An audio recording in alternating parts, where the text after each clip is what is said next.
د موبایل سکرین نه به وقفې څنګه ختمو کله چې موږ خپل موبایل کولاو کو نو د هغې په سکرین باندې بار بار وقفې چې دي دا راځي اکه موږ فیسبوک کولاو کو که یوټیوب کولاو کو که واتساپ کولاو کو که هر قسمه اپلیکیشن کولاو کو خو د هغې په منځ کې هغه اشتهارات چې دي دا بار بار راځي او دغه اشتهارات هلو راځي چې زموږ په موبایل باندې کله ډیټا کولاوي یا په وای فای کولاوي نو هلو دغه اشتهارات چې دي دا راځي چې دغه پې نه کولاو نو بیا پې دغه اشتهارات نه راځي خو ځینې کسان ته دا په ټلیفون کوم راځي دي په ټلیفون باندې لګي خبرې کوي نو د هغې په ټایم کې چې دی دې ته هم هغه اشتهار چې دی دا راځي یا په واتساپ باندې کال کړی یا عام کال کړی نو د هغې په منځ کې چې دی هم دې ته دغه اشتهارات راځي او د هغې کس په خبر باندې چې دی دا نه پوهېږي ځکه دغه اشتهارات چې دي دا بار بار راځي دغه شان ځینې کسان د هغه ګیمونه کوي نو د ګیم په منځ کې ورته هم دغه اشتهار راځي نو دې ته بیا هغه اپلیکیشن چې دی نه ښکاري خالي هغه اشتهار چې دی هغه ورته په سکرین باندې ښکارېږي او 3 سکنډه 15 سکنډه چې دی دغه اشتهار چلېږي نو ځینې کسان د دې په ختمېدو نه پوهېږي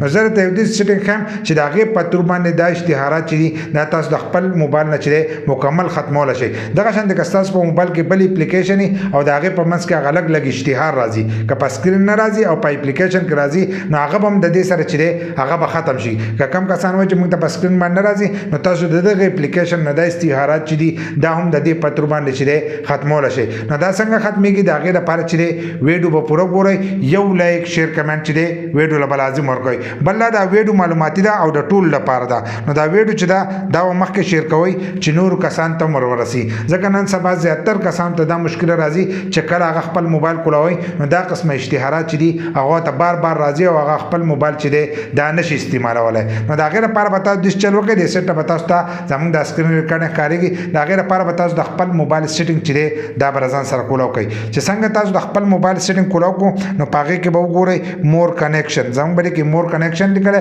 کیدای شي په نورو موبایل کې ورته کنیکشن لیکلی په قسمه قسم طریقو باندې چې دی دا آپشن راځي ځکه د هر موبایل سافټویر چې دی جدا جدا نو موږ به دلته کې مور کنیکشن چې دی دا به ځان سره کولاو کوو چې څنګه دا مور کنیکشن کولاو کوئ نو دلته کې به تاسو ته ښکارېږي پرایویټ ډي ان ایس دا چې لیکلی دی نو دا تاسو د ځان سره سرچ کولی هم شئ که تاسو ته ډایرکټ نه معلومېږي که نه نو پرایویټ پور کوئ او بیا به ډي ان او ایس دا چې دی دا به سرچ کوئ یا به خالي ډي ان او ایس چې دی دا سرچ کو نو دا آپشن چې دی دا به تاسو ته شو شي نو د دې ځای نه چې دی دا تاسو بندولی شئ دا اوس اپ دی نو دا څنګه اپ دی لکه 3 آپشنونه یې دلته کې ورکړي دا 3 خانې ورکړي دي نو په دې کې به تاسو د لاندېني ته راشئ موږ به پرایویټ کړو لکه دې سره زموږ کنیکشن چې دی هغه پرایویټ شي لاندې به تاسو ته ښکارېږي په دې خانه کې لاندې لیکل شوي دي دا لیکل چې تاسو په خپل دغه وکئ په خپل موبایل کې نو ستاسو د موبایل نه چې دی دغه اشتهارات په ختم شي په هغې کې به دا ولیکئ ډي ان او ایس په ولیکئ او بیا به ډاټ وکئ بیا به اے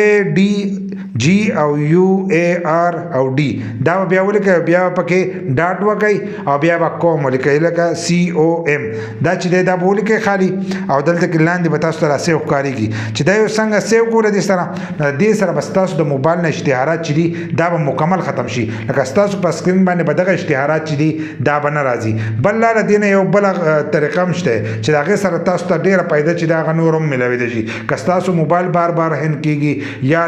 دغه کېږي نورې مسلې پکې قسمه قسمي یا بیټري زر خوري نو د هغې لپاره تاسو داسې چل وکړئ چې خپل موبایل چې دی دا ریسیټ کړئ نو د اشتهارات پته هم ختم شي او ستاسو موبایل چې دی هغه به صفا هم شي خو د هغې سره ډیټا ختمېږي نو ځینې کسان وایي دا ډیټا سره ختمېږي نو تاسو دا سیټینګ چې دی دا هم په خپل موبایل کې کولی شئ او د دې سره به ستاسو د موبایل د سکرین نه هم اشتهارات ختم شي یا تاسو ته په اپلیکیشن کې اشتهارات راځي نو هغه اشتهارات چې دي هغه هم د دې سره ختم شي نو دا سیټینګ چې دی دا په خپل موبایل کې وکړئ او د دې سره به تاسو د ټول عمر دپاره د اشتهاراتو نه چې دی دمه بشئ